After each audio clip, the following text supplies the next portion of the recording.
ఒకసారి తెలంగాణకు వెళ్దాం. బీజేపీ తెలంగాణ అధ్యక్షుడి ఎంపికపైన ఉత్కంఠ కొనసాగుతోంది. ఈ నెలలో కూడా అధ్యక్షుడి ప్రకటన లేనట్లుగానే కనిపిస్తోంది. మార్చి నెలలో అధికారికంగా ప్రకటన వచ్చే ఛాన్స్ ఉంది. అధ్యక్షుడి రేసులో తెరపైకి కొత్త పేర్లు వస్తున్నాయి. అధ్యక్షుడి రేసులో ఈటెల రాజేందర్, ధర్మపురి అరవింద్, రామచంద్రరావు, రఘునందన్ రావు, డీకే అరుణ, బండి సంజయ్ పేర్లు ప్రముఖంగా వినిపిస్తున్నాయి. పార్టీ కార్యకర్తల నుంచి బీజేపీ సీనియర్ నేతలు అభిప్రాయాలను కూడా సేకరిస్తున్నారు. పూర్తి సమాచారాన్ని నాగేంద్ర లైవ్ లో అందిస్తారు. నాగేంద్ర, గత కొన్ని నెలలుగా తెలంగాణ బీజేపీ అధ్యక్షుడి పైన మలగులాలు పడుతూనే ఉన్నారు. అండ్ అప్పటి నుంచి కూడా డిసైడ్ అవుతూనే ఉంది, కానీ బట్ ఒక క్లారిటీ ఎందుకు రావట్లేదు అంటారు? సో ఇప్పటికైనా ఒక క్లారిటీ వచ్చే అవకాశం ఉందా? Thank you Sridevi. గత 4-5 నెలలుగా తెలంగాణ బీజేపీకి సంబంధించినటువంటి రాష్ట్ర అధ్యక్షుడ ఎంపిక కానీ ప్రకటన కానీ ఇది ఒక డైలీ సీరియల్ని తలపిస్తున్నటువంటి పరిస్థితి ఉంది. ఎందుకంటే గత 4-5 నెలల నుంచి కూడా రాష్ట్ర అధ్యక్షుడిని ప్రకటిస్తారనేటటువంటి చర్చ జరుగుతుంది, కానీ ఇప్పటి వరకు కూడా రాష్ట్ర అధ్యక్షుడికి సంబంధించినటువంటి ఎంపిక ప్రక్రియ కానీ అదేవిధంగా ప్రకటన కానీ వచ్చినటువంటి పరిస్థితి. ముఖ్యంగా దేశవ్యాప్తంగా కూడా బీజేపీ సంస్థాగత ఎన్నికలను నిర్వహిస్తుంది. దాంట్లో ప్రధానంగా తెలంగాణ రాష్ట్రంలో దాదాపు సంస్థాగత ఎన్నికలు తుదిఘట్టానికి చేరుకున్నటువంటి పరిస్థితి ఉంది. ఇప్పటికే ఒకవైపు సంస్థాగత ఎన్నికల్లో భాగంగా బూత్ నుంచి మండల అదేవిధంగా జిల్లా స్థాయి వరకు కూడా దాదాపు కంప్లీట్ అయింది. ముఖ్యంగా జిల్లా అధ్యక్షుల ఎంపిక సంబంధించినటువంటి అంశంలో ప్రధానంగా బీజేపీ 38 జిల్లాలుగా విభజించుకోవడం జరిగింది. దాంట్లో 23 జిల్లాలకు సంబంధించి అధ్యక్షులను కూడా ప్రకటించింది. ముఖ్యంగా రాష్ట్ర అధ్యక్షుడికి సంబంధించినటువంటి ఎంపిక ప్రక్రియ కానీ ప్రకటనకు సంబంధించినటువంటి అంశంలో ప్రధానంగా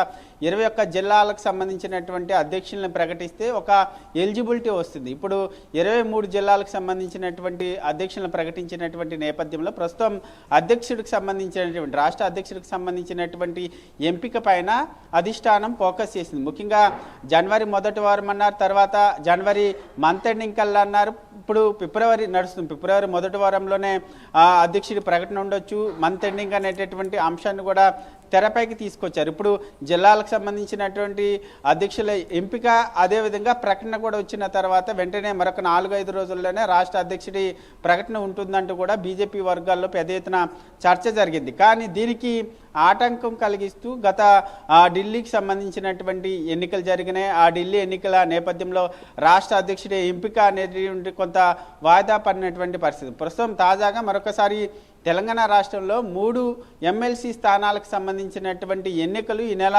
27వ తేదీన జరగబోతున్నటువంటి పరిస్థితి ఉంది. ప్రస్తుతం ఈ ఎన్నికలు కంప్లీట్ అయిన తర్వాత నెక్స్ట్ మంత్లో 2వ తేదీన 3వ తేదీన ఆ ఫలితాలు వచ్చేటటువంటి అవకాశం ఉంది. ప్రస్తుతం ఈ ఎన్నికలు ఎమ్మెల్సీ ఎన్నికల ప్రక్రియ కంప్లీట్ అయ్యే వరకు తెలంగాణ బీజేపీకి సంబంధించినటువంటి అధ్యక్షుడి ఎంపిక కానీ ప్రకటన కానీ వచ్చేటటువంటి అవకాశం లేదు. ఎందుకంటే దేశవ్యాప్తంగా కూడా సంస్థాగత ఎన్నికలు నిర్వహిస్తున్నటువంటి నేపథ్యంలో ప్రస్తుతం 8 రాష్ట్రాలకు సంబంధించినటువంటి అధ్యక్షుల్ని ప్రకటించాల్సినటువంటి అవసరం ఉంది. ఈ 8 రాష్ట్రాలకు సంబంధించి ఒకటేసారి ప్రకటిస్తారనేటటువంటి వార్తలు కూడా వినిపిస్తున్నాయి. దాంట్లో ప్రధానంగా ఎందుకంటే ఒకవైపు యూపీకి సంబంధించినటువంటి అంశంలో ఒకవైపు కుంభమేళ జరుగుతుంది. అక్కడ ఇప్పటివరకు కూడా సంస్థాగత ఎన్నికలకు సంబంధించినటువంటి ప్రక్రియ ప్రారంభమైనటువంటి పరిస్థితి లేదు. మరొకవైపు మధ్యప్రదేశ్ కూడా ఇప్పటివరకు కూడా దానికి సంబంధించినటువంటి అంశంలో కూడా సంస్థాగత ఎన్నికల ప్రక్రియ ప్రారంభం కాలేదు. కాబట్టి ఈ 8 రాష్ట్రాలకు సంబంధించినటువంటి అధ్యక్షుల ఎంపిక సంబంధించినటువంటి అంశంలో ప్రధానంగా నెక్స్ట్ మంత్లో ఒక కొలిక్కి వచ్చేటటువంటి అవకాశం కనిపిస్తుంది.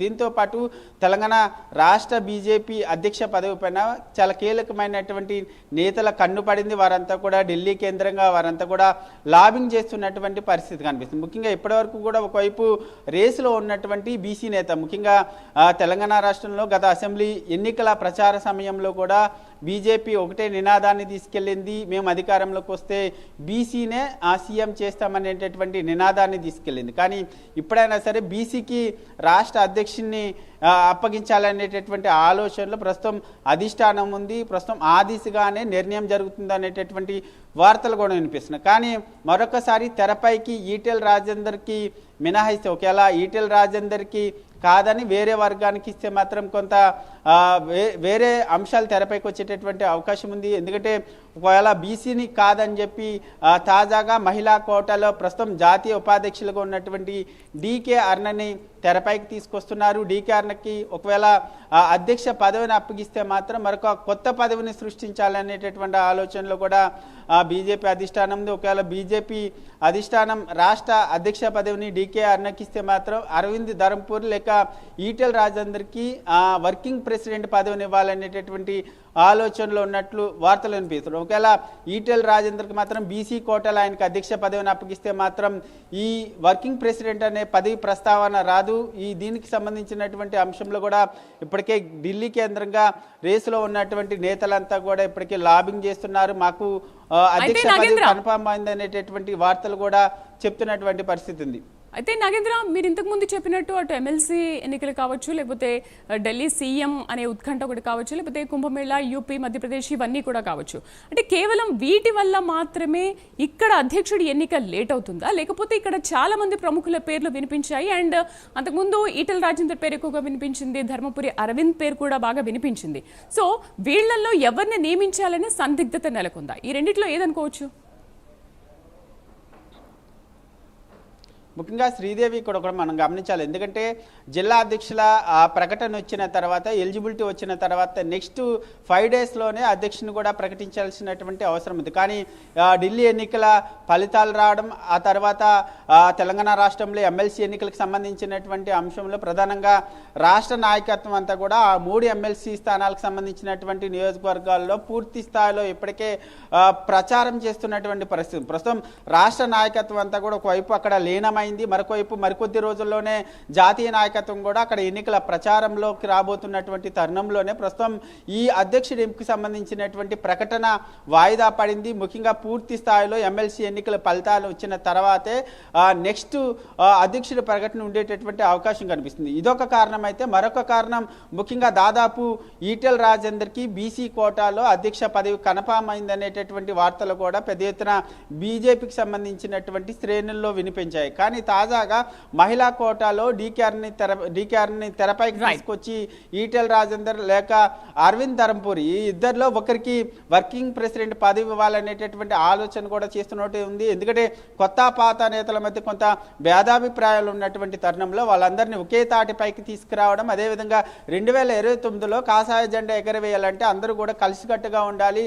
అలాంటి నేతనే ప్రస్తుతం రాష్ట్ర అధ్యక్షుడి ఎంపిక అంశంలో కీలక నిర్ణయం తీసుకోవాలనేటటువంటి దిశగా అయితే అధిష్టానం. ఆ దిశగానే ఒకవైపు ఎన్నికల ఇన్ఛార్జ్, తెలంగాణ రాష్ట్ర ఎన్నికల ఇన్ఛార్జ్గా ఉన్నటువంటి ప్రస్తుతం ఆమె అభిప్రాయ సేకరణ కూడా అధ్యక్షుడి ఎంపిక సంబంధించినటువంటి అంశం పైన సేకరణ చేస్తుంది.